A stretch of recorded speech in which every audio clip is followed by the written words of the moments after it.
This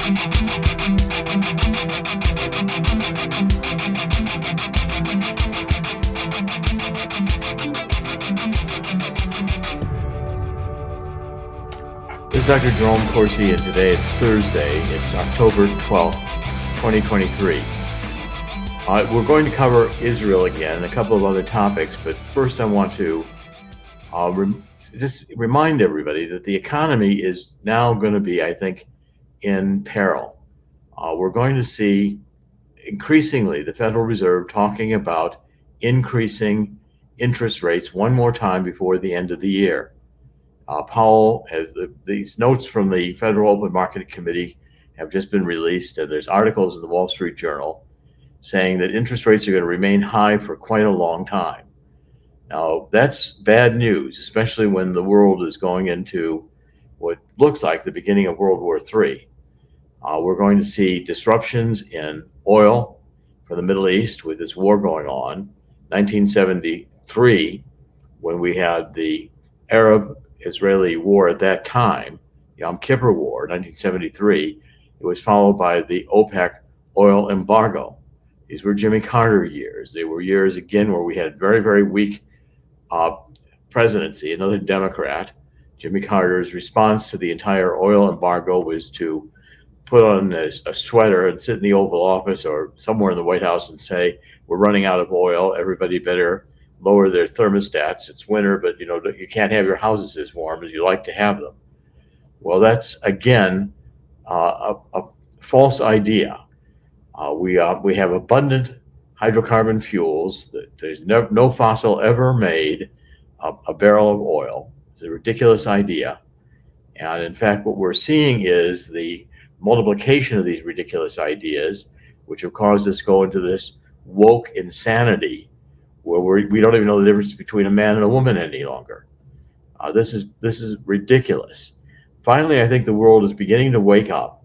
I don't think we're going to be seeing as much insanity, except that the insanity is now going to be war. So in a sense, this is what the entire woke neo-Marxism leads to. It leads to famine, it leads to war, it leads to disease. And again, I think we're very much into an end-time scenario right now. Please take a look at this book. You can get a copy of this book on the coming global crash and the resulting gold rush. You get a free copy of this book by calling Swiss America, 800-519-6268. It's my analysis, and in fact, I'm predicting it again pretty much right on, and saying that we're going to see a collapse of these credit markets.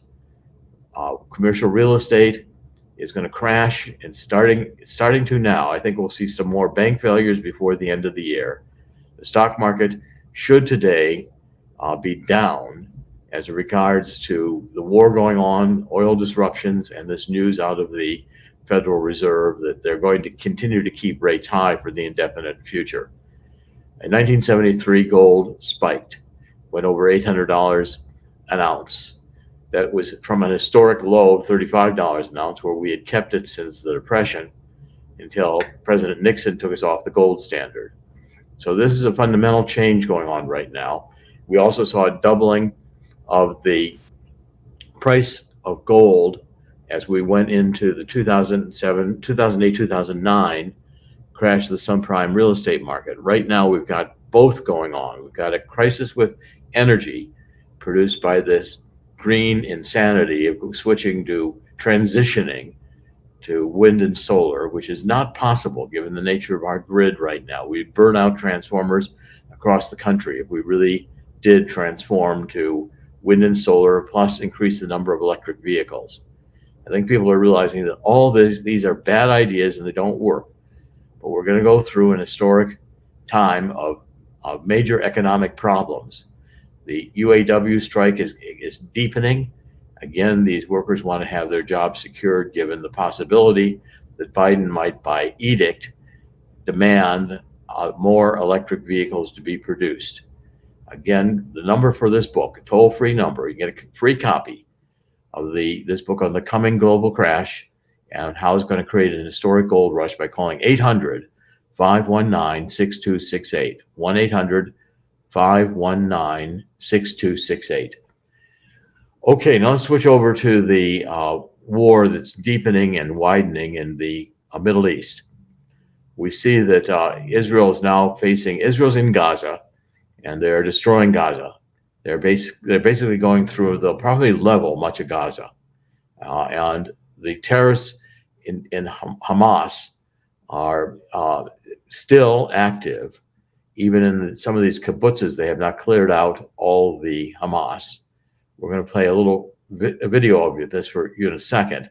But first of all, I want to show you the nature of Israel. If you can put the map up there, Chris, full screen, or make it a little bit larger. This is Israel. It's a tiny little sliver of land. The Gaza, which is the red portion there, is just a little strip of land by Egypt, in which Hamas is able to be in control.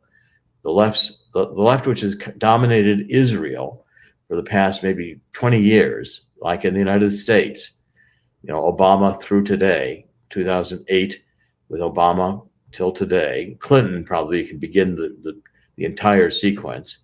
But the left in Israel thought they could make peace with Hamas if they just let Hamas rule Gaza and have increasing authority in the West Bank. You can see the West Bank there. It's a West Bank of the Jordan River.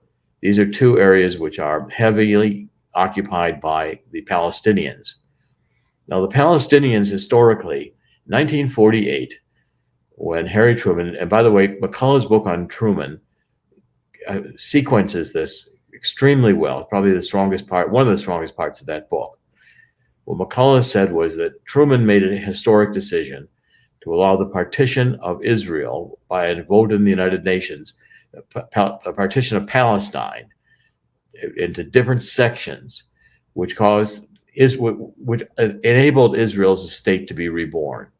That was a biblical moment because the Bible said that the diaspora, after the Romans essentially destroyed the Second Temple, the Jews spread out through the world, that the Jews would come back into Israel. The state of Israel would be recreated. And biblically, once recreated, the admonition from God was it would never go away.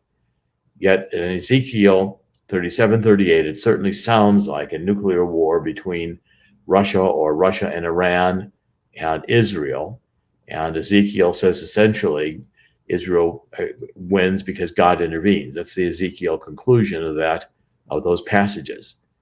So in other words, we're building here towards a major conflict that is not going to be ended quickly. Now, getting Hamas, and Israel said they want to destroy Hamas. That's the stated goal now of this war. But we're going to show you some film here, which is how difficult this is going to be. It involves a kibbutz, which was close to Gaza.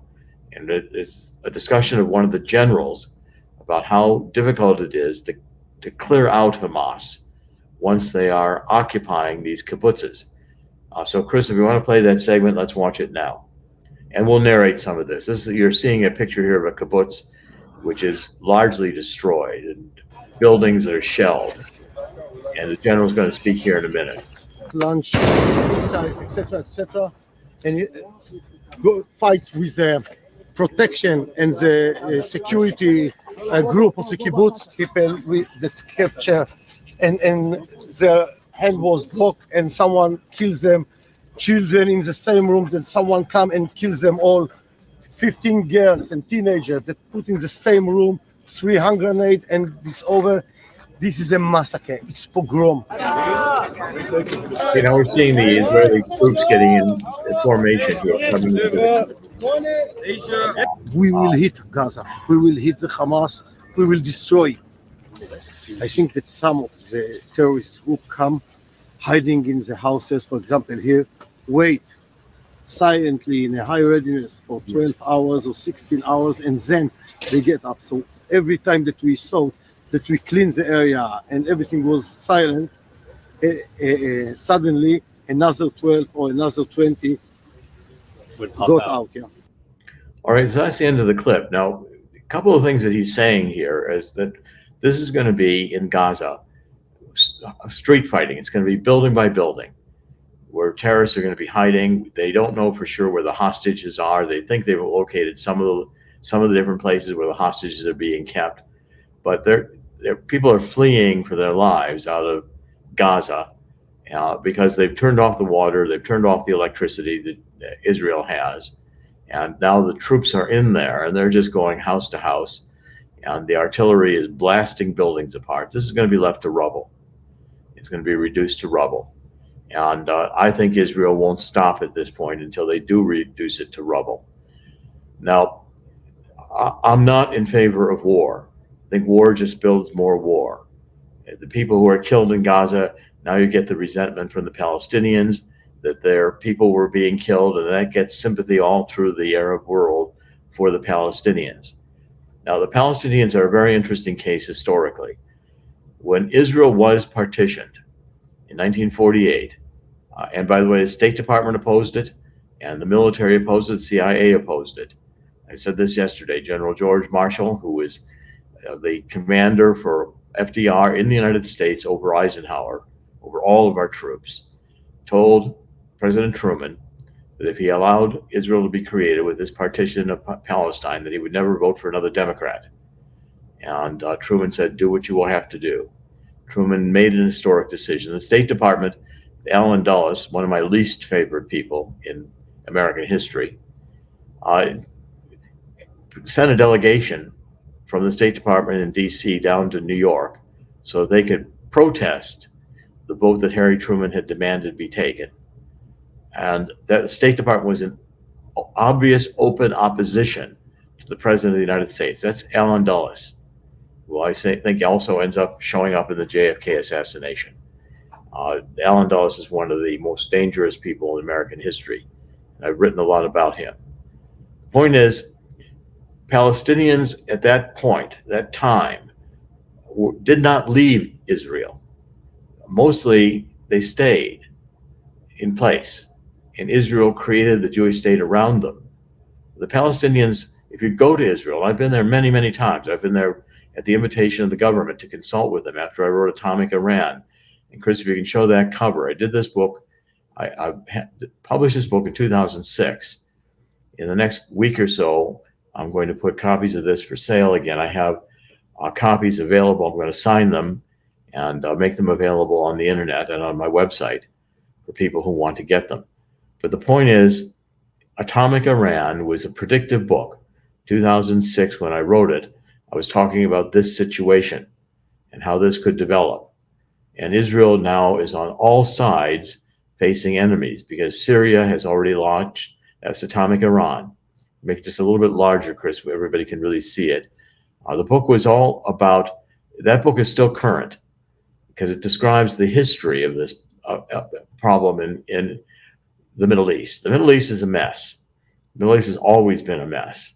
Go back in the Bible, and between Abraham, his two sons, Ishmael, and Ishmael and I'm trying to think of the other name for a minute, but Chris, if you can help me on that. But Ishmael was the one who was led to the Arabs today.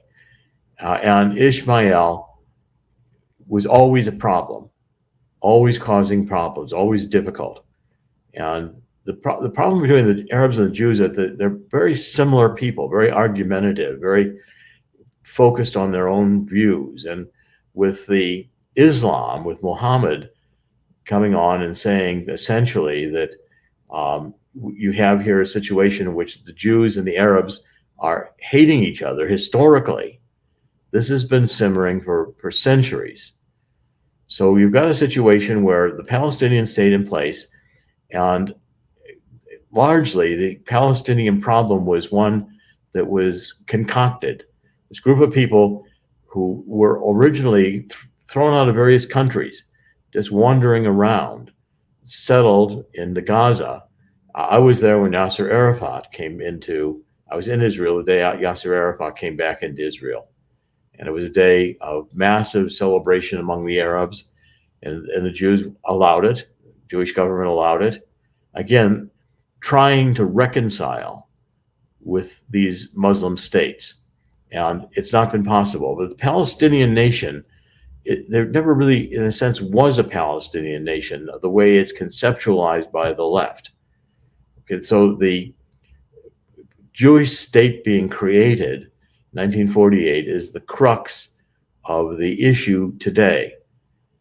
Now, Israel now is going to face a battle on all sides. You've got Hezbollah in the north and Lebanon. And Chris, we're going to put up the map again. I want to show people exactly what we're talking about. Put up the map of the region so people can see the whole region, including Iran, how distant Iran is. You're facing a situation in which Israel, from all sides, has Syria, which could easily attack. Syria's up on the north by the Golan Heights. And when you look down, you can see Damascus. There's a question being raised of whether the Israeli army is going to have to level. You can see there's Syria in the north. Israel is on the white part there. Even a little larger maybe would be good. But Israel's the part there where you can see Lebanon and Israel. It's the white. The blue is the Sea of Galilee. Syria is there. Syria is looking into the Golan Heights. Syria is already possibly mobilizing, and through Jordan as well, you could have troops coming in. Now, the states that are likely to be involved here are Lebanon because of Hezbollah. That's it exactly. Mediterranean Sea, you can see Lebanon there coming into the north into Israel. Israel's just this tiny little sliver of land, and the other states are enormous. So you could have troops massing and coming in through Syria, through the Golan Heights. You could have coming in through Jordan. You could have from Lebanon. You've got Hamas. Now, this is going to stretch the Israeli Defense Forces enormously because, again, a war on all these different fronts simultaneously will be very difficult to fight. And Israel has massive forces, but Israel will be increasingly tempted to go to more massive retaliation in order to solve the problem. Now, one of the things that concerns me is when I was there in 2009 in Israel, and after I wrote Atomic Iran, I did begin to work. I went into Israel at the invitation of the government and talked with one of the top leaders in the Israeli Defense Forces, a guy named Lubrani. We talked at length, almost the whole day, about Iran.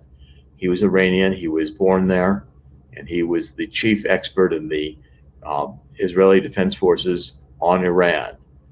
And we both came to the same conclusion, which is that Iran will build a nuclear weapon eventually, and once they've got it, they will want to use it against Israel.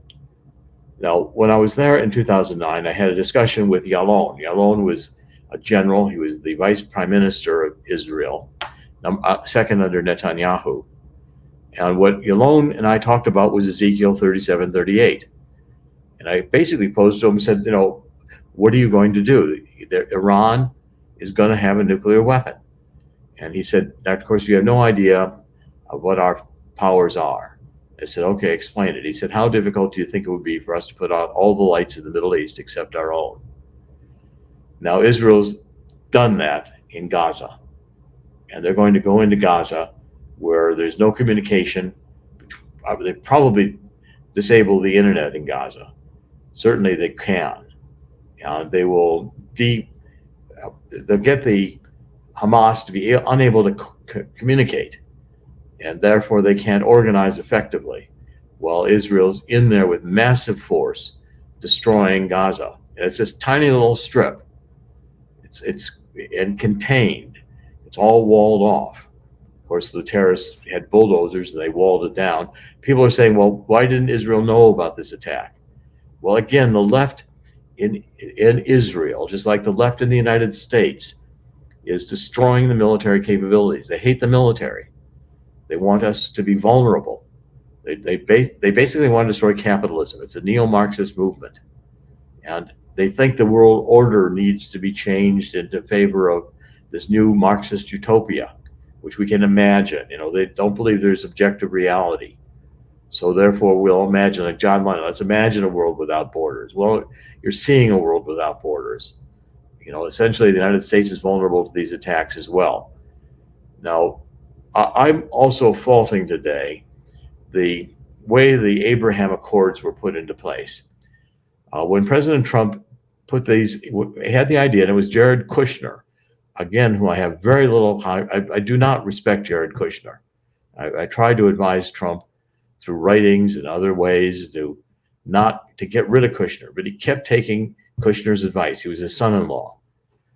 Kushner was in charge of these Abraham Accords, and they were getting agreements from the various Muslim states. That's what a big meeting and announcement of the UAW and other countries signing these accords. And what was involved with this was the Arab countries saying that they would accept the existence of Israel. And that's positive. Kushner was on the right track, but Kushner forgot an important issue that anyone who's expert on the Middle East knows, and that is Kushner said, we'll just forget about the Palestinians. We'll go around the Palestinians. We'll try to get all these states to agree that Israel can survive, and therefore Israel will be secure. What Kushner didn't realize is that Hamas was not in this deal. Okay, Hamas goes back decades. It's a Sunni organization, but it's funded by Iran, which is a Shiite organization. And again, the Shiites are a small minority in Islam, but they're a majority in Iran. And they believe that the family of Muhammad should rule Islam. And one of the family, little boy, went down the well hundreds of years ago. And they believe that this Mahdi, when he comes out of the well, will cause a worldwide apocalypse on which Shiite Islam will triumph. The Iranians, as Shiites, are willing to fund Hamas as a Sunni organization because Hamas in Gaza has a central position. And as the left in Israel, remember the left in Israel prosecuted Netanyahu, just like the left in the United States is trying to put Donald Trump in jail. Now, Netanyahu came back and again, second time, is in power as prime minister. He's very strong, and he will fight this war. But what Kushner didn't understand was that with Iran controlling Hamas at any moment, especially if Iran got funding, they could activate Hamas to do this kind of an attack. And when Israel retaliated, again, Palestinian question comes front and center, and the other Muslim states respond in sympathy to the Hamas civilians, the people in the Gaza being killed. It's as horrific for them as the Jews being killed for the Jews. It's the problem with war. Each side only intensifies in hatred as people are killed. And it's why Jesus said, blessed are the peacemakers, for they shall inherit the earth. At some time, possibly, the peacemakers may inherit the earth. But it will take a nuclear war probably, and this is the beginning of World War III, I believe. And I'll tell you why I think this in a second. But the point is, this is going to expand. Blinken is now, our Secretary of State is now in Israel. He's pledging the United States will get involved. Well, that'll last for a while. But the United States sends troops, or we send any strong military involvement. This is no longer then a proxy war. And again, it'll cause reactions. Russia is now aligned with Iran. Russia's fighting in Ukraine. So Biden has pushed these countries together. Now, Biden's policies have been disastrous in every possible way. Economically, we're going into a deep recession, and this war will deepen it. We're giving arms to Ukraine. That situation, Ukraine is not winning. Again, Russia is in strong positions, and they are not going to lose.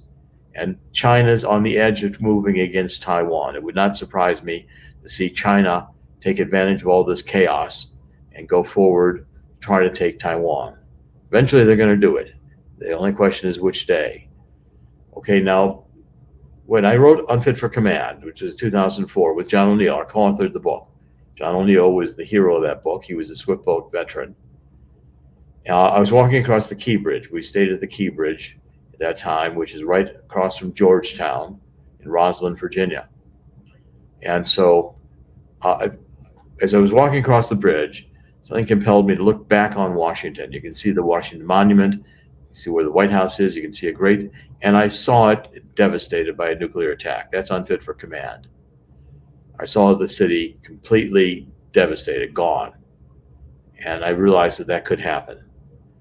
And it was like a moment where God was saying to me, look at this. Well, I've been, since 2004, writing and continuing to write to try to prevent this from happening. I've been deeply concerned about where we are today. I've written 3 books on Iran. I've been to Israel multiple times to try to prevent this. And I don't know that it can be prevented. What's in God's will be done. And the apocalypse, reading, it's not particularly fun reading, but it could happen and probably will happen. And the left has wanted billions of people to die. Well, we have the thermonuclear capability to affect that today. They can't do it by a disease. They can do it by thermonuclear war, thinking they can somehow or other survive. It's insanity. But we are in a situation very similar to 1939 and also 1914, where the countries one by one kind of toppled into a war that was massive, that had started in World War I with the killing of Archduke Ferdinand in Sarajevo. And that you'd think that incident would be trivial, but it inflamed various countries, and they had these alliances. So when one country went to the war, other countries went to war. Same alliances, and these alliances came out of the 1800s. Kissinger wrote his dissertation on Metternich. Metternich was a diplomat who was putting together these different alliances to try to have a balance of power, so no one block of countries would go to war against another block of countries because they were too strongly opposed. Very similar to the kind of deterrence theory we had in the early years of the nuclear arms, where we had a balance of power again, a mutually assured destruction, which was the doctrine that kept us from having a nuclear war in the 1950s. And our generals wanted a nuclear war in the 1950s because they thought we had an advantage over Russia and we could destroy Russia. Even in 1962 with the Cuban Missile Crisis, Curtis LeMay and the other generals, Curtis LeMay was responsible for the United States strategic bombing of Europe and in Japan. And he firebombed Japan. These generals learned how to firebomb Dresden. They could create a firestorm where all the oxygen was burned out. And it was very hard to survive these. They killed probably more people with the firebombing. It's Curtis LeMay, smoked cigars. It was also at JFK's autopsy. And I think played a role. I will have a book by the end of this year out on JFK's assassination. I think it will be one that will shake the nation. The whole idea of the generals that they can fight a war and succeed is, again, insanity. In the future, we're going to have to come to some point or other where the countries learn to reconcile with each other, these differences, and to quit the hatred, this insanity. That general that we saw in that clip mentioned that this was a massacre, it was a pogrom. Okay, that a pogrom is when it goes back hundreds of years, probably 200 or 300 years, and largely from Russia and parts of Germany, where the people go insane and they kill all the Jews in a village. And of course, the Nazis were good at this. The Nazis going to determine they wanted to exterminate the Jews. This is insanity. The Jews would have fought for Hitler. The Jews, that scientists, were the ones who left and fled, came to the United States and developed the atomic bomb for the United States. Had they developed the atomic bomb for Hitler, he would have used it, would have gladly used it. He was trying to find a way to strike the United States, and Wernher von Braun was the one who was developing his V-1 rockets. Wernher von Braun then came to the United States and worked at our space program. We brought a lot of the Nazi scientists over here, Operation Paperclip. So we're now in a situation where, because of an attack that was triggered by Iran, you've got an escalating situation. And the nations that signed these Abraham Accords are not going to live by them. They're going to support Hamas. They have really no other choice, or they'll have rebellion in their own states. The leaders of Hamas are living in luxury in Dubai. The money that goes into Hamas gets stolen. The people in the Gaza live poor. And that's by intention again, because they're the poster children for supposedly Israeli cruelty. No, the left exploits minorities. The left they want victims because they want to sharpen conflicts, and their aim is to destroy. I've written 2 books here on the truth about energy, global warming, and climate change. And I'm going to come back to that theme in a minute. It does tie together. My next book, and Chris will show it, it's going to be on sale here in a few days, which is the truth about neo-Marxism, cultural Maoism, and anarchy. And we have been living in neo-Marxism. The left is our Democratic Party has become a Marxist party. I might as well say it. I'm talking about the truth. This is the Truth Central. It's a Marxist party, neo-Marxist, because they're trying to destroy the culture. And we're going through a cultural revolution. That's the cultural Maoism. This whole thing with woke and attacking the institutions, tearing down the statues. It's exactly what the Red Guard did with their red books of Mao's sayings after Mao took over in China in the 1960s. It was destructive, and it ends in anarchy. Millions of people die in famine. Millions of people die in war. It happened in Russia, and it happened in China. This book documents that and shows how this insanity which we're going through, these 2 books go together, because my first book, Truth About Energy, Global Warming, and Climate Change, says the left lies. They don't believe in science. They're scientism. They try to present something as scientific to enact their destruction. Get us to stop using hydrocarbon fuels, which will reduce the amount of energy we have available in order to produce food. Can't use nitrogen fertilizers, then we're going to starve millions of people in the third world. And again, the left does not care. That's the book, and it will be out available very shortly. And I think it's timely because it's a book that needs to be read. These books are not necessarily easy. If you want to understand what's going on, you have to go get the free book from. I'll give you that number one more time. I really want you to talk to Swiss America. I want you to get your money, some at least, in gold, because if the stock market starts dropping thousands of points, you're not going to recover if you've got your IRAs or your 401ks and mutual funds that are investing in stocks. So the 800 number to get the free book, which is The Coming Global Crash Will Create an Historic Gold Rush. It's 800-519-6268. 800-519-6268. Okay, now we've covered a lot of ground here, and I want to cover climate change for a minute before we get there to end. But Chris, do you want to make a comment? We've covered a lot of ground today. Yes, we have, and I do want to mention again the Marxists also employed pogroms as well.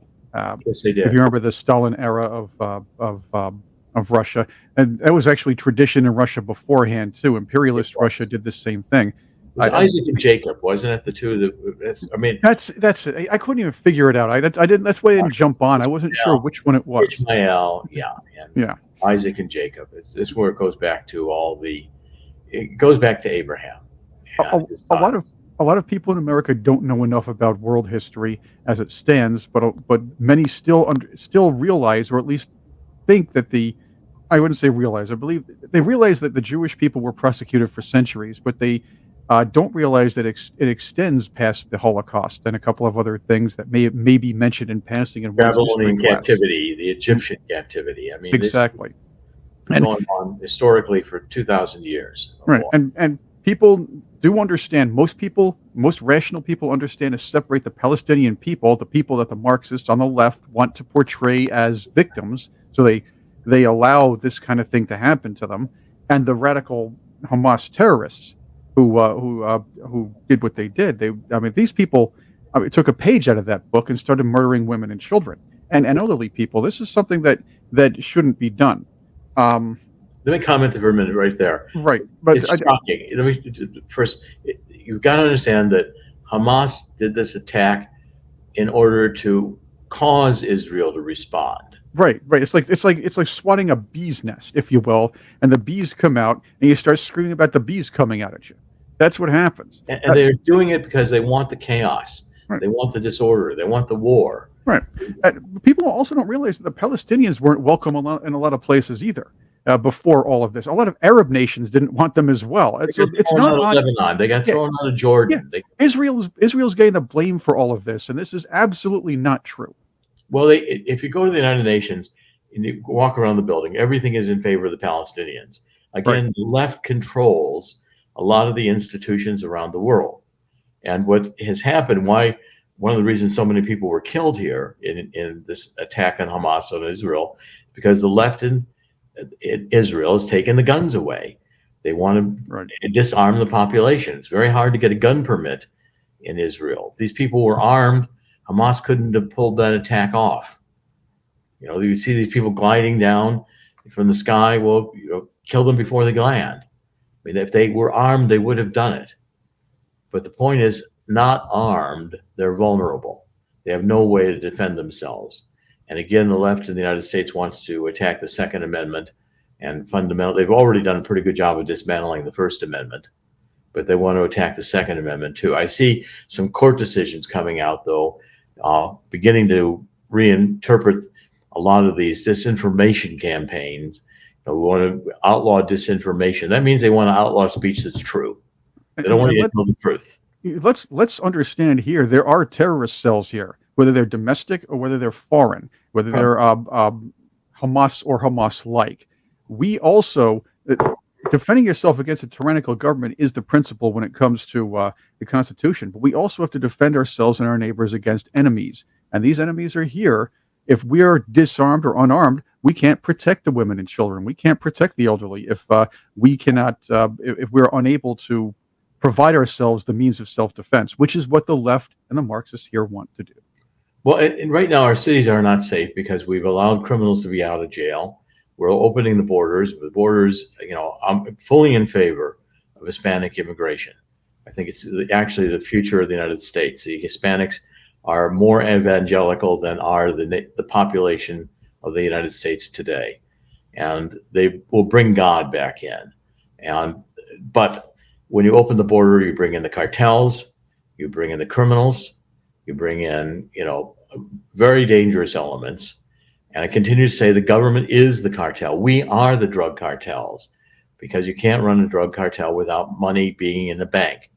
And when I caught HSBC in 2011, massive money laundering, I was showing that I had John Cruz, who showed me all these bank statements from Long Island, where HSBC was opening accounts and running under your Social Security number, your real Social Security number, running millions of dollars through the account and then closing the account. It's money laundering. I exposed that. HSBC ultimately paid a $1.9 billion fine, but nobody went to jail. Nobody went to jail because if it was really investigated, you'd have found that the CIA was involved in the middle of it. CIA has been in the drug trade since the OSS was in World War II. Part of fighting in Vietnam was to control the drug trade. We had the various elements of the CIA were deeply involved in making sure the drugs came out of Laos and Cambodia and got essentially into Europe, from Europe distributed worldwide. And Corsica was very involved in that, the Corsican mobs. Okay, so look, the corruption is massive. And what we're seeing is intentional chaos, designed to deconstruct, designed to throw the world into chaos. And the world is going to go into chaos. It doesn't have to be.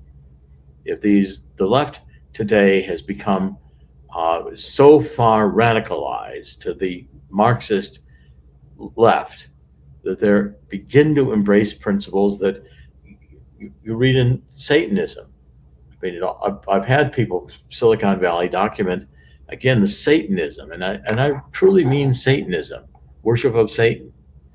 We see statues of Satan trying to be put up across the United States to replace the Ten Commandments that used to be there. Anton LaVey would be proud. There we What's that? go. Anton LaVey would be proud. Yes, Yes, there exactly. we go. You know, so would Alexander, so would Crowley, be all these Oh, guys, yes. Aleister Crowley, all these people have been Satanists for many, many years, and but below the surface. Today, they're not below the surface anymore, and certainly their ideas are not below the surface. You know, if you take a look at the Baphomet, the satanic figure that is often worshipped, it's a combination of a goat and a man and a woman, and it's androgynous. Well, again, okay, so gender uncertainty. Well, the good thing is a lot of these It's at the heart of these evil ideas.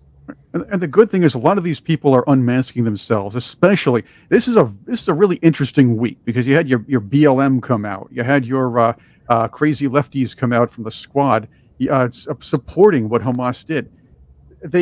For years they've been telling the other side that they're horrible people for believing what they believe, or you support Trump's mean tweets, so that means you're horrible just like him. The fact is these people are the ones supporting the murders of women, children, teenagers, the massacre of just regular civilians, organized massacre, if you will, of regular civilians, and they've come out in full support of all this, unmasking themselves. I think I don't like what happened, but I believe it's a good thing that these people are showing who they really are.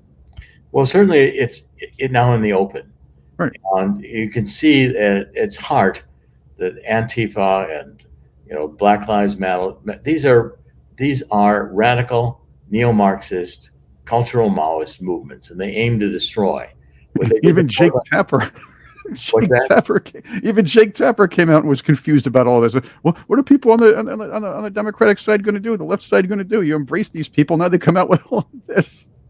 I'm paraphrasing, but he was on TV, perplexed about what's been going on with the left. Well, the traditional liberals are not in favor of where this Democratic Party has gone, because this is not helping the poor. This is not Martin Luther King. Let's make race not an issue. These are racists. They're exploiting race. They're exploiting Jew hatred in order to get the world to think that the Hamas is the victims.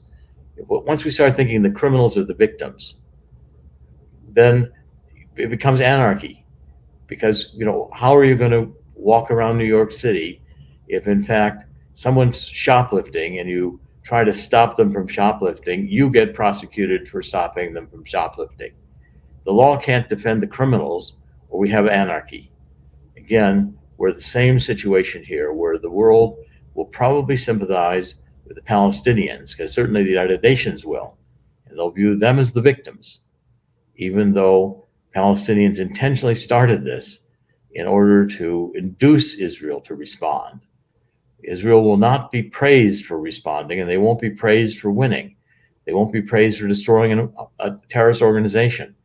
And Hamas only intends to grow by this, to recruit new members, to get more money, to expand their presence throughout the Middle East, and Iran's at the center of this. Now, where this ends up is what concerns me the most, and it's ending up in a dark place. Chris, we've got to wrap it up today. Please, I'll be getting this up as soon as I can, selling copies of Atomic Iran, getting it available to you. I have enough books to do signed copies. I'll start that probably next week. This is Dr. Jerome Corsi. Today is Thursday. It's October 12th, 2023. I always say God always wins, and God will win here. In the end, God always wins. God created this place. He can unplug it anytime he wants. We're here to serve God, not to serve Satan. And at the end of the day, God's going to ask, were you a faithful servant? Well, I intend to do my best to be able to answer honestly, yes. I'm desperately trying to prevent this.